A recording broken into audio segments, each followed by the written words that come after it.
ইজেকশনের পরেও কেন মারা যান ফাইটার প্লেনের পাইলট?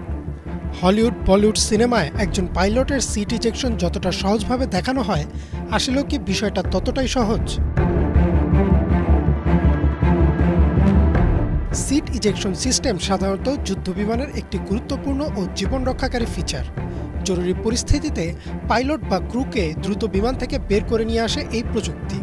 শত্রুপক্ষের আঘাত বা বিমানে কোনো যান্ত্রিক ত্রুটি দেখা দিলে সিটের পাশে থাকা একটি লিভার টেনে ধরেন পাইলট।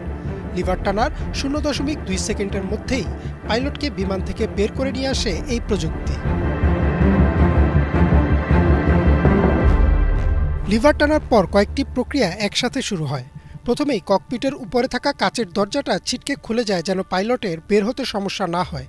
একই সাথে সিটের নিচে থাকা ছোট্ট একটি রকেট পাইলটের সিটটাকে 200 থেকে 250 ফুট পর্যন্ত উপরের দিকে তুলে দেয়। সিটে থাকে একটি সেন্সর যা পাইলট ভূমি থেকে কতটা উঁচুতে আছে তা নির্ণয় করে। যদি খুব বেশি উঁচুতে থাকে তাহলে একটি নির্দিষ্ট সময় পর প্যারাশুট খুলে যায়, আর যদি পাইলট ভূমি থেকে কম উঁচুতে থাকে তবে তাৎক্ষণিকভাবে প্যারাশুট খুলে যায়।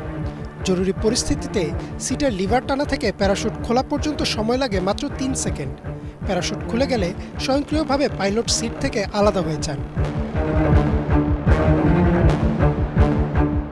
এই পুরো প্রক্রিয়ায় সবচেয়ে বিপজ্জনক বিষয় হচ্ছে গতি।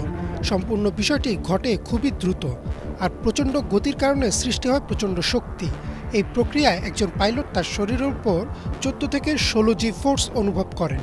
সাধারণ যাত্রীবাহী বিমানে যেখানে মাত্র 1.3 থেকে 1.5 জি ফোর্স অনুভূত হয়, ফলে পাইলটের কাঁধে, পাঁজরে ও মেরুদণ্ডে গুরুতর আঘাতের সম্ভাবনা থাকে। প্রচণ্ড প্রশিক্ষণ না থাকলে এই শক্তির কারণে পাইলট জ্ঞানও হারাতে পারেন। অনেক ক্ষেত্রেই দেখা যায় পাইলট সারা জীবনের জন্য পঙ্গু হয়ে যান, এমনকি মারাও যান। গত 9 মে চট্টগ্রামের পতেঙ্গায় বাংলাদেশ বিমান বাহিনীর রাশিয়ান ইয়াক-130 প্রশিক্ষণ বিমানে যান্ত্রিক ত্রুটি দেখা দিলে পাইলট ও কো-পাইলট তাদের অসীম সাহসিকতায় লোকালয় থেকে বিমানটিকে নিয়ে আসেন কর্ণফুলী নদীর কিনারায়।